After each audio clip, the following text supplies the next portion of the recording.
মৃত্যুবরণ করতে হবে।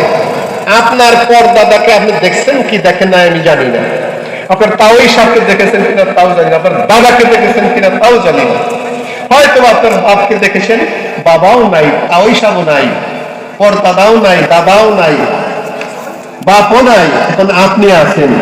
আপনি বলতে পারবেন বংশের সবাই গেছে, আমি যাব না, এরকম বললে কি আপনি থাকতে পারবেন?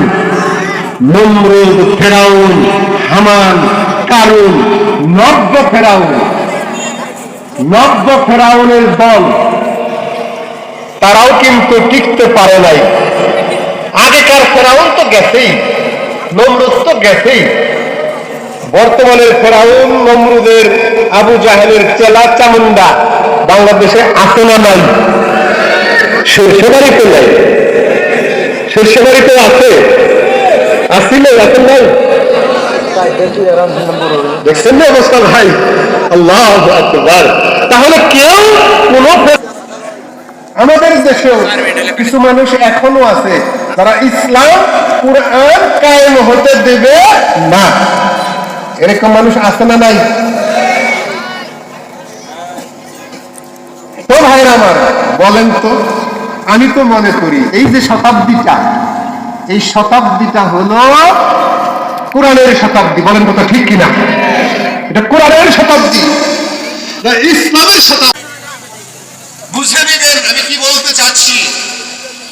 এই জন্য যুগে যুগে যারা ফেরাউন হয়ে এসেছিল, কারোরই অস্তিত্ব নাই, কারোরই খবর নাই, ইতিহাসে রাস্তা করে নিক্ষিপ্ত হয়েছে, মানুষের ধিক্কার থুতু তাদের প্রতি নিক্ষিপ্ত হয়েছে। বলুন কথা ঠিক কিনা? পৃথিবীবাসী হুঁশিয়ার হয়ে যাও, অত্যাচারের স্টিম রোলার যতই চাপিয়ে দাও না কেন জনগণের প্রতি, সাধারণ প্রজাদের প্রতি, তুমি চিরস্থায়ী বন্দোবস্ত আল্লাহর কাছ থেকে পৃথিবীতে নিয়ে আসো নাই। তোমাকেও যেতে হবে, যেতে নাহি দিব, তবু যেতে দিতে হয়, তবু চলে যায়।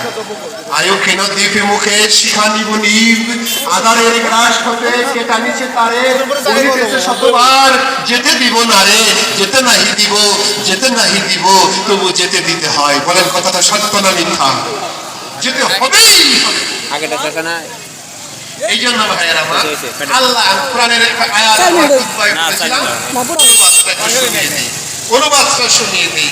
আমরা কি এখানে যারা আছি, এখানে আমরা যারা আছি, বলেন তো ভাই, 100 বছর পরে, আগামী 100 বছর পরে আমরা এখানে যারা বসেছি সবাই বেঁচে থাকবো, তাই না?